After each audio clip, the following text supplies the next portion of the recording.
السميع العليم البصير من الشيطان الرجيم. بسم الله الرحمن الرحيم.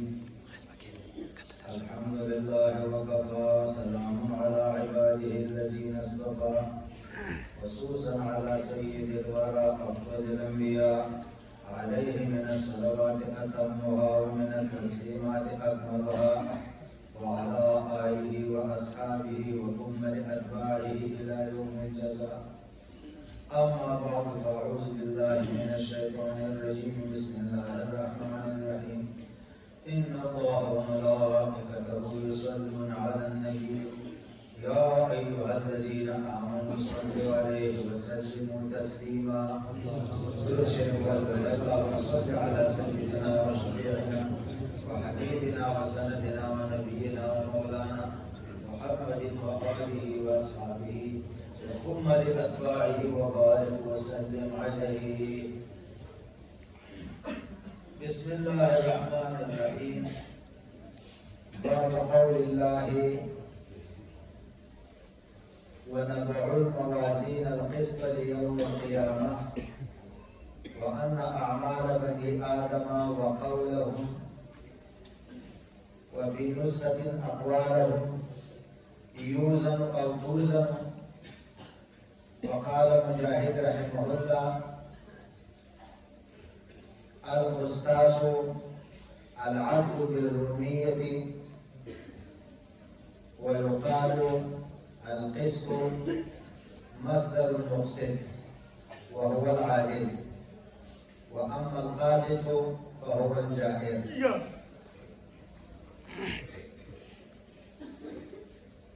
وبه قال حدثنا أحمد بن إشكابة رحمه الله قال حدثنا محمد بن فضيل رحمه الله عن عمارة بن القعقاع رحمه الله عن أبي زرعة رحمة الله عليه عن أبي هريرة رضي الله تعالى عنه قال قال النبي صلى الله عليه وآله وسلم كلمتان حبيبتان إلى الرحمن خفيفتان على اللسان ثقيلتان في الميزان سبحان الله وبحمده سبحان الله العظيم.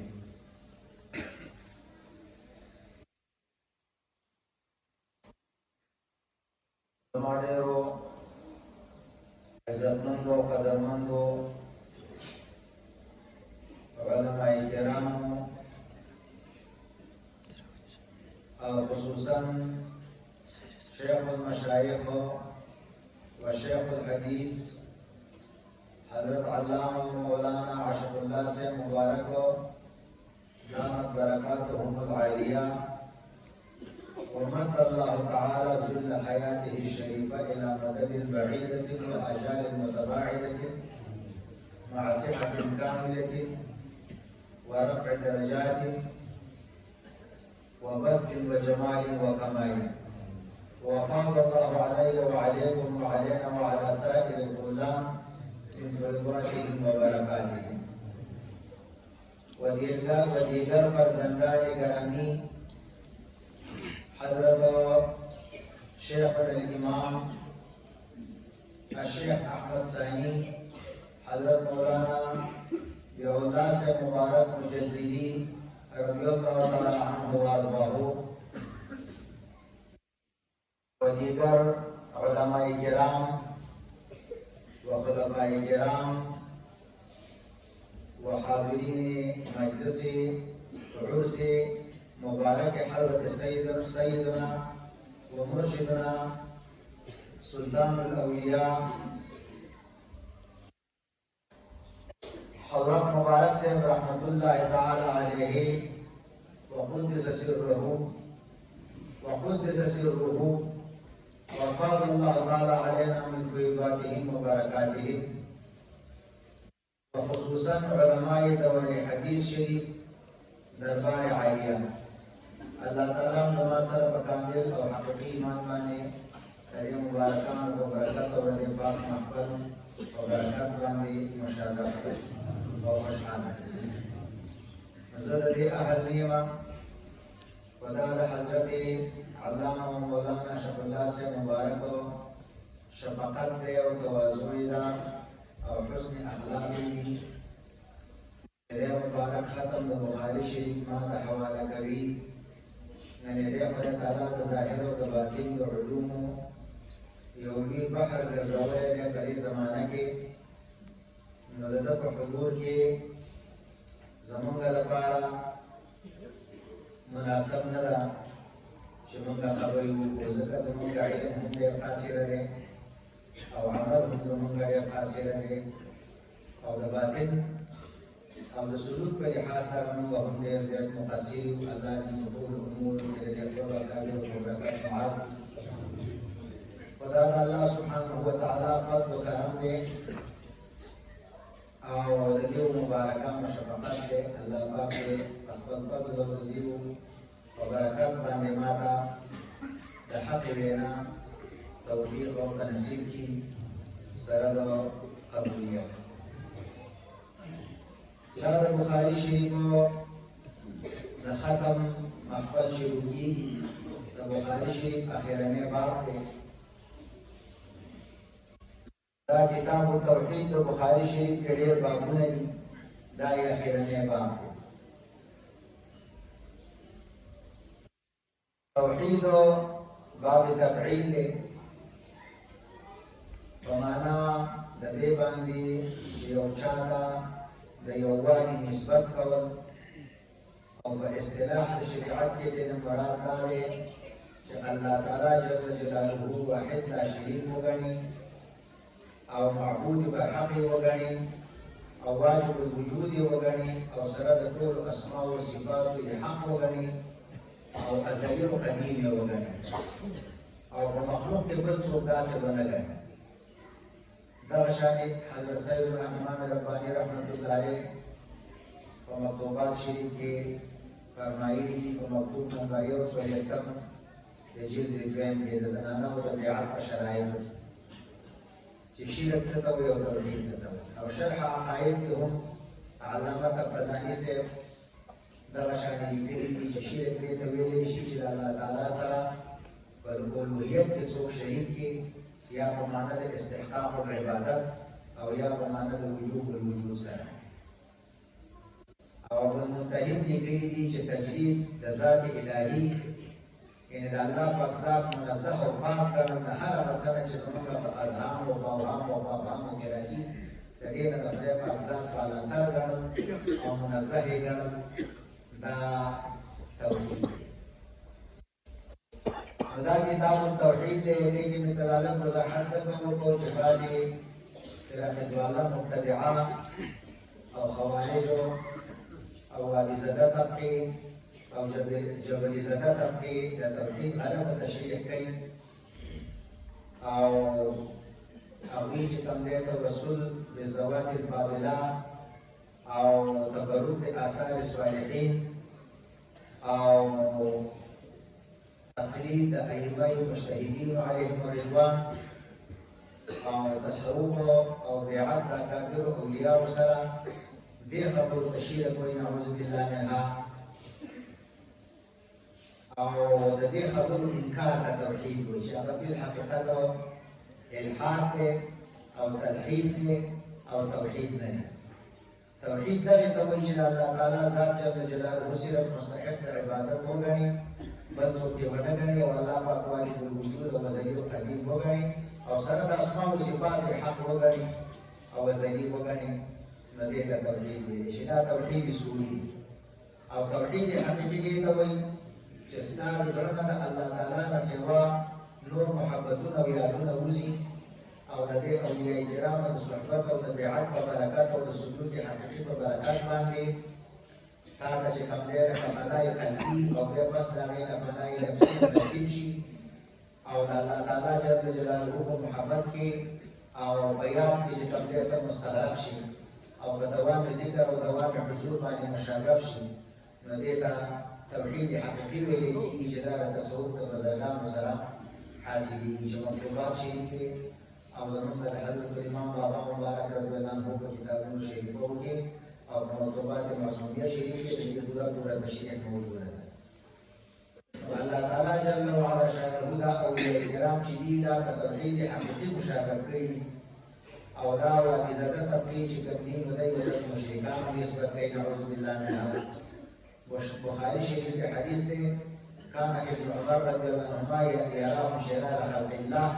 وقال انهم انطلقوا الى ايات نزلت بالمشركين فجعلوها على المسلمين. ابن عمر رضي الله عنهما بخوارج خدای پاک مخلوق ته ټول نه کار کړل او فرمایل دي چې دوی هغه آیاتونو ته تکلل چې د مشرکانو په حق کې نازل شوي او اهل سنت والجماعت مسلمانانو او خاص کر اولیاء کرام او صوفي اعظام باندې ورچسپانه نعوذ بالله منها. نو دا توحید نه دی دا چې کوم دی لکه ګمراهي ده. د دې باب نه چې مخکې کوم حدیث ته تاسو نظر وکړئ نو د ابو سعید خدري رضی الله عنه په روایت سره راځي چې نبی اکرم صلی الله علیه وسلم فرمایي چې یخرج ناس من قبل المشرق ويقرؤون القرآن لا يجاوز تراقيهم يمرقون من الدين كما يمرق السهم من الرمية ثم لا يعودون فيه حتى يعود السهم إلى فوقه. قيل ما سماهم؟ قال سماهم التحليق أو قال التسبيح. فبلغ حديث شريف كده خوارج ورد شوی دی چې نبی اکرم صلی الله علیه وسلم فرمایلی دي چې بعض خلک په مشرق د جانب نه راوځي په یو روایت کې راځي چې اشاره نه جته وته اشاره اصل کومه په مشرق نه یو اشاره نه جته وته مشکل شي حدیث کې راځي په مشرق د جانب باندې د نجر نه به داسې خلک راوځي چې قرآن به لولي او د دې د بیمارۍ او چې حرکت نه وخت نه دی یعنی دا د تکبیر د اشاره ده یعنی دوی په قرآن مجید کې تحریف کوي او تعبیرات فاسده به پکې کوي او سلف صالحین او اهل سنت مفسرین علیهم الرضوان په خلاف باندې د ځانه ترجمه د قرآن مجید کوي. نو قرآن به لولي او د مړی نه به نه تېرېږي یعنی عقیده به په قرآن مجید باندې د سلف صالحین رضی الله عنهم په مطابق نه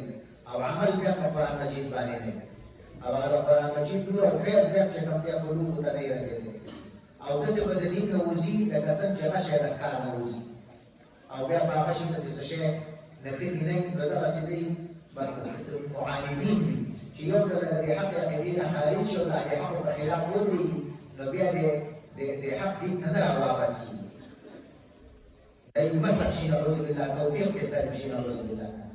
حتی چې دغه شي د څوکې نه سټه نه جوړېږي او د سټې نه څوکه نه جوړېږي نو دغه شان دی چې کوم دي نو دی حق او حقیقت ته بیرته نه راځي په هر څومره دلایل ورته معاندین او نښه د دی دا ده چې دی به څه کوي ډېر زیات سرونه به خلک نو نفس سر خرول خو جایز دي او علي رضی الله تعالی عنه په عذر په بنا خرولې خو لیکن غوره دا ده چې ظلم پرې پرېښودی شي او ډېر سر خرول مبالغه پکې کول تحلیق باندې تبعید دی خاصیت د تفسیر پکې مراد دی یعنی ډېر سرونه خرول او مبالغه پکې کول دا نښه د خوارجو یا شیخ عبدالحق رحمت الله علیه وایي چې ډېرې حلقې جوړول دا به د دی نښه وي زمونږ د اهل علم او د اهل ذکر او د اهل درس یوه حلقه او د دې چې کوم دی لکه بګڼې حلقې خاص کر دا جبریان او دا د دې اشباح چې کوم دي په اخباریانو کې نو دوی دا کثرت د حلقو چې دی دا پکې دی او په دې جبریانو کې او په دې اصحابو د خوارجو کې دا د سر په خرولو کې مبالغه کول دا هم پکې دی نظام به د شیخۍ په جامه کې خلکو ته ښکاره کوي خو لیکنو بالحقیقت به دی د دین نه خارج کوي نو دغه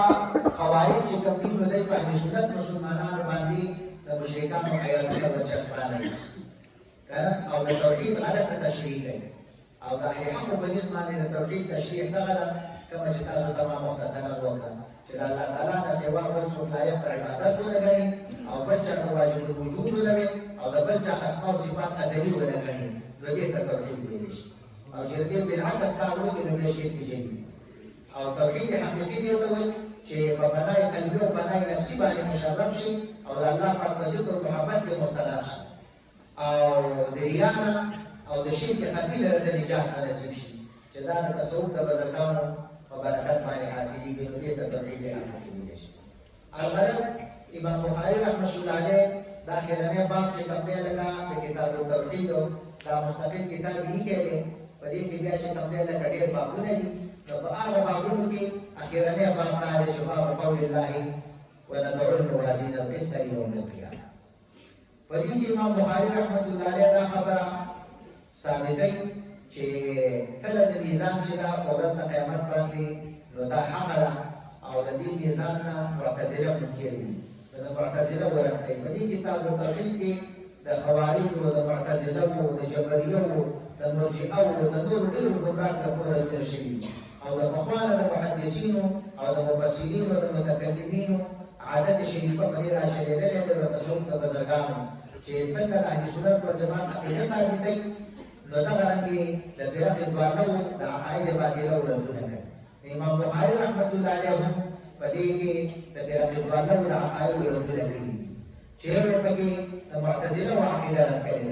د معتزله ډېر فاسد عقاید دي لکه د ایصال ثواب نه انکار کوي د شفاعت نه انکار کوي د عذاب قبر او سماع قبر نه انکار کوي د الله پاک د رؤیت او د دیدن شریف نه انکار کوي او د کرامات او اولیاء کرامو نه انکار کوي د کرامت اختیاري نه انکار کوي اشاعت النبعات لیکلي او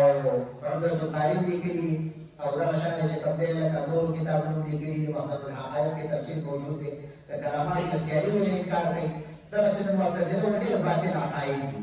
نو په دې معتزله او عقایدو کې یو عقیده چې کوم دا غراله چې د میزان نه انکار کوي د قیامت په ورځ باندې د عملونو وزن چې دی نو د دې نه انکار کوي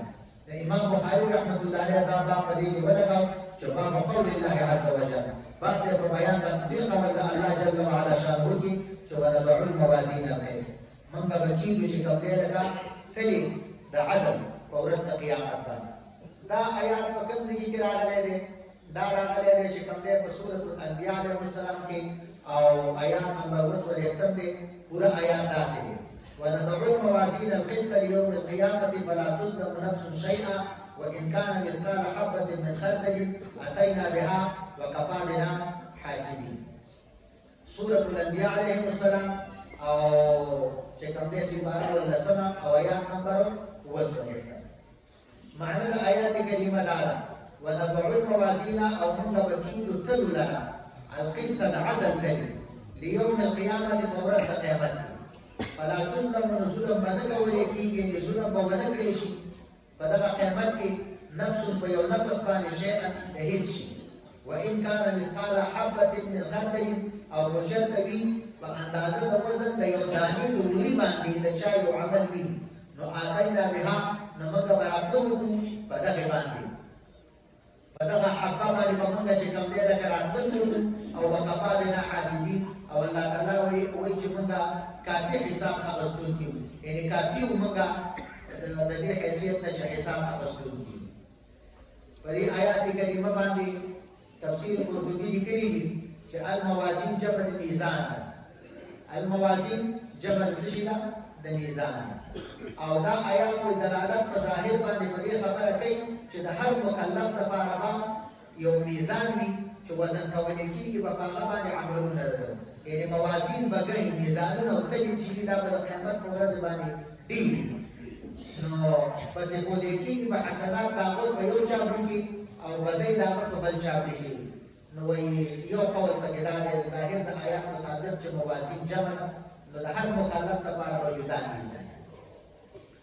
او دویم قول په کې دا دی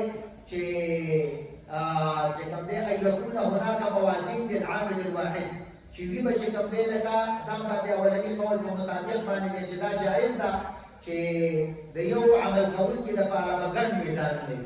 یوزن بكل میزان منها صنف من اعماله او وزن کولای بشي په هر یو میزان باندې د اغینا یو جدا قسم د عملونه هر یو قسم جدا جدا عمل چې کوم دی هغه به څه کیږي هغه به جدا میزان باندې تللی لكي العرب شاعر والملك تقوم الحادثات لعدله فلكل حادثة لها ميزان وإذا سباچاله شقائمي حادثات ددو فعدل کې او د هر حادثه لپاره یو جدا میزان او تله نو د الله تعالی جل وعلا شانه د جانب نه په هم اخرت کې د هر عمل لپاره جدا میزان او تله او دویمه خبره دا ممکن ده چې میزان په واحد یو میزان یو تله په تعبیر کې په لفظ د جمع باندې شوی لکه وی علامه الکالی رحمت الله علیه چې حافظ مقاسم رحمت الله علیه ویلي هغه په خپل سنت کې دا نصر بن ابو حدیث راوړی دی مرفوعا چې ان ملکا موکلا بالمیزان بشک یو فرشته علیه السلام ته چې هغه سپارل شوی د میزان تللی ده فیؤتى بابن آدم فیوقف بین کفتي الميزان نو راوستل شي بني آدم او وبدرول شي په مابین د دوه چاپړو د لیدل فإذ رجع نادى الملك نو بچنده د نیکۍ ته درته نشي نو دغه ملک علیه السلام غضب کی بصوت فداس اواز سره يسمع الخلائق چې ورواله ورې ټولو مخلوقات المحشر او داسې به فرمایي چې سعید فلان سعادة لا يشقى بعدها ابدا نیکبخت شوټانه سره پداسې نیکبختۍ سره چې بدبخت باندې شي د دې وروسته همیشه د پاره الله دې په دې کې د خپل کابر په برکت راوړي وان خف او بچنده کله د نیکۍ سپک شي نو نادى الملك دغه ملک علیه السلام غضب کی چې شقي فلان شقي فلان بدبخت شوټانه سره نعوذ بالله شقاوة بداسة بدبختي بدبخت شو چې لا يسعد بعدها ابدا چې دې باندې بدبخت نشي د دې وروسته همیشه د پاره نعوذ بالله العياذ بالله الله دې خپل دوستانو په برکت دې حالنا وسلم بل حدیث ابدغه علامه حافظ ابن القاسم سے په سنن کې راوړی دی د حذیفه رضی الله عنه وصاحب الميزان يوم القيامه جبرائيل عليه السلام وإذا قد تجد الميزان سكم ملك ولاري ودا غد بكي بورز قيامته ودا جبريل الأمين عليه الصلاة والسلام او بیا چې کوم دې لکه تفسیر قرطبي راوړي دي چې په میزان کفتان وخدود ولسان والشاهد والجمع يرجع اليها او دا میزان چې دلته جمع راغلي د موازین نو وجه دا چې دې یو کلی لپاره بدو چا پری کارونه وي جمع وي ولا شاهد وي ولا نو د دې وجه نه دا جمع دې تراجه د په دې اعتبار سره د صيغه د جمع استعمال شوی او مجاهد رحمه الله قتاده رحمه الله زحاق رحمه الله زي فرمایي کنه چې ذکر الميزان ذکر الميزان مسل وليس سم ميزان واذا ذکر کول د میزان چې شی په دې آیات یا په نور آیاتو حدیثو کې نو واذا یو مسل او ضرب المثل یو مثل او التوي ميزان نشته وانما هو العدل العدل يعني مران د دې نه دا چې تجي مقاييس بين عدل مقاييس ودا د بعض المفسرين قول دی چې دا مرجوح والذي ولدت به الاخبار وعليه الصواب الاعظم القول الاول او انا خبره چې احاديث بوالد شوي دي تواتر معنوي په حد کې او صواب اعظم د اهل سنت والجماعت باندې روان دي مذاهب اربعه د نبی صلی الله علیه وسلم او د تابعین او تبع تابعین الدور روان رضی الله عنهم الى يومنا هذا چې په سواد اعظم روان دي هغه قول اول له غدا چې باقاعده تل د میزان چې کوم پیدا به ودرولې شي په ورځ د قیامت بیا دغه وینا قرطبي والا وایمار دي یو څه وضاحت په سورته اعراف کې کړي یو څه په سورته کهف کې کړي او پوره تفصیل په دې وایي په التذکرہ کتاب کې کړي التذکرہ په احوال الموتى وامور الاخره پرون په هغه التذکرہ کتل نو باندې یو حدیث شریف راغلی چې یو سره په قیامت په ورځ باندې راوځي شي او د بد عملونو او د ګناهونو او یا تقریبا دا غټ دفترونه دا راوړي شي او دا یو دفتر به دومره غټي لکه د مشرق نه مغرب پورې دومره غټ او یا دفترونه د ګناهونو راوړي شي او وای د ته مو وایي چې دا ستاسو ګناهونو دفترونه دي ونه دي دا په انکار ونه وای څنګه اعتراف دې څه انکار ونه کې څه دلیل خو په خلاف کوي وای چې نه ای ازماره بس دا ګناهونه ما کړی او د دې په خلاف څه دلیل نه وای نو بیا الله جل وعلا شانه یو ولني پاپا چې کوم دی دا به راو وایي نو او وایي چې دا به دې ته په دې دویم چاپی کې واچولې شي ستاسو لپاره دا ستاسو دې په عملونو دا غلط دی پاپا دا ولني پاپا نو دې وو یا زماره په دې پاپې په څه حیثیت وي دغه عزیمو چې کوم دی لکه دفترونو په مقابل کې چې ما د ګناهونو نه ډکړي نو دا لپاپا چې راولاو کی نو په دې کې به کوم دی لکه څه شي وي کلمه د شهادت په کې لیکلي چې اشهد ان لا اله الا الله واشهد ان محمدا صلی الله علیه وسلم عبده ورسوله صلی الله علیه وسلم ان دا الله تعالی په وحدانیت باندې او د نبی اکرم صلی الله علیه وسلم پر رسالت باندې هم تصدیق او هم چې کوم دی گواهی او د دې تحت ټول ضروريات د دین منل ځکه ولسم مکتوب د جلد دویم دفتر دریم کې امام رباني رحمت الله علیه فرمایي چې د کلمې طیبې تحت په ټول قرآن حدیث او په ټول ضرورياتو د دین او په ټولو عقایدو د اهل سنت والجماعت باندې چې کوم دی ایمان ضروري دی. نو لنډه دا چې عقیده به صحیح نو دا د کلمې طیبې چې کومه لفافه ده نو دا به په دې بل چاپي کې واچولی شي. نو هغه به دومره چې کوم دی لکه دروند شي او دا او یا غټ غټ دفترونه چې کوم دي نو دا به سپک شي او هغه دغه چې دي نو هغه یو د کلمې طیبې هغه یو لفافه د صحیح عقیدې د اهل سنت والجماعت دا به پرې درنه شي. الحمدلله او دغه بنده ته به الله تعالی د کلمې طیبې په برکت باندې نجات ورکړي. الله تعالی دې نجات ورکړي. نور ډېر تفصیلات یې هلته په تذکره کې راوړي کیفیت المیزان په باب کې او باب المیزان په باب ونضع الموازین او منګه بکیدو چې کوم دی لکه هغه تلي د میزان القسط معنا العدل دا عدل یعنی په دې کې به بخس او ظلم نه وي لکه څنګه د دنیا په وزنونو کې کمې او زیاتې کېږي نو په دې کې به دغه شی دی القسط. دا القسط صفت د موازینو دی او موازین په جمع دی او دا القسط واحد ذکر شوی دی ځکه دا مصدر دی. فکر وشو لکه ویل کېږي میزان القسط او میزانان قسط او موازین قسط. یو میزان د عدل او دوه میزانونه د عدل او ګڼ میزانونه د عدل نو دا مصدر دی اطلاق په واحد او په تسنیه او په جمع ټولو باندې کېږي لکه رجال العدل. نو ونضع الموازین القسط منګه بکیدو چې کوم دی تلي القسط د عدل لیوم القیامت لاهل یوم القیامت دپاره د اهل د ورځې د قیامت لأهل یوم القیامت کې د علام چې دی دا په معنا د پی باندې دی یعنی فی یوم القیامت په ورځ د قیامت کې به منګه دا د عدل تلي کېږي. فلا تظلم نفس شیئا نو ظلم به ونه کړی شي په یو نفس باندې د هیڅ شي یعنی د محسن د احسان نه به څه کمی ونه شي او د مسیء او د بدکار په اساءت او په بدۍ کې به څه زیاتې ونه کړی شي. وإن كان مثقال حبة من خردل دا مثقال چې کوم دی نو نافع رحمه الله او شیبه رحمه الله ابو جعفر رحمه الله دې قاریانو دا مرفوع لوستلی دی مثقالو یې لوستلی دی په رفع سره او نورو باقیو قاریانو مثقاله لوستلی دی په نصب باندې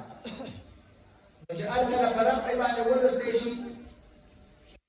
نو بیا به دا ان چې کوم دی په معنا د ان نه باندې شي یعنی وان کان مثقال حبه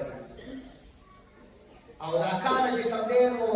یا با وان کان کې دا کان چې کوم دی نو دا کان به تامه شي او دا به خبر ته محتاج نه شي او باقي قاریان وایي چې دا مثقاله په نصب باندې دی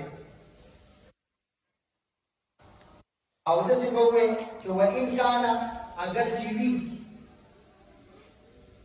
شيء يعني دغه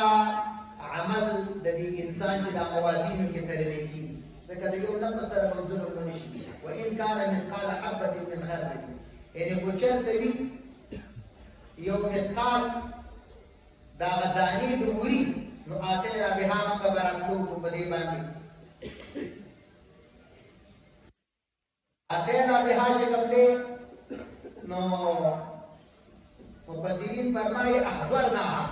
منګه به حاضر کو دی دا وجئنا بها او منګه به راتلو په دې باندې د مجازات علیها د پاره لري چې بدل ورکړي شي په دې باندې اتینا بها ان یجاء بها بالحبه یعنی راتلو به ورکړي شي په دې یو دانی د ګوري ولې عمل شي نو په دې باندې به راتلو ورکړي شي.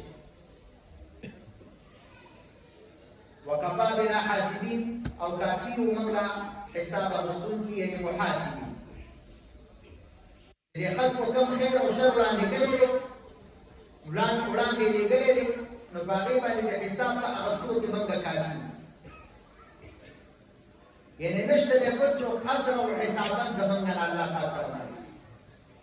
ترمذی شریف یو حدیث راوړی دی عائشہ رضی الله عنها یو سړی و د نبی علیه الصلاة والسلام مخې ته کېناست ویې ویل یا رسول الله صلی الله علیه وسلم بېشکه زما یو دوه غلامان دي چې هغو ما دروغجن ګڼي زما څخه خیانت کوي زما نافرماني کوي او زه هغو کنځم او هغو وهم نو زما او د هغو معامله به څرنګه وي په النبي اکرم صلی الله علیه وسلم ته وفرمایل چې يحسب ما خانوك وعصوك وكذبوك وعقابك اياه حساب وکړي شي هغه څوک چې دې خیانت کړي دي ستاسو فرمانی کړي دا ستاسو دروغجن نسبت کړي نو دا هم حساب کړي شي او تا چې کومه سزا ورکړي دا هم حساب کړي شي نو کو چې ستاسو سزا امیدا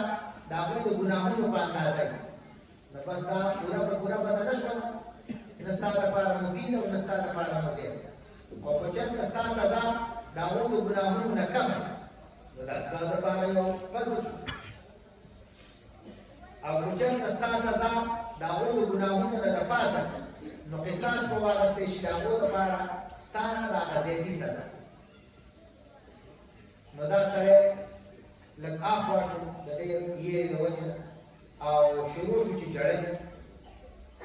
او هغه د ورچته کول رسول الله صلی الله علیه وسلم فرمایي دا آیات نن ولې په قرآن مجید کې چې وندعو الموازین القسط او موږ وکیل دې د میزان د عدل او رزق قیامت باندې یوم القیامه فلا تظلم نفس شیئا نو ظلم به ونه کړي چې یو نفس دې یو شي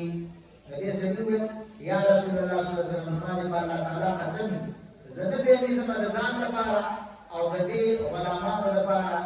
بل یو شی غوړه د دینه چې دای زو جدا کوم آزاد دي نو زه مبارک گواه کوم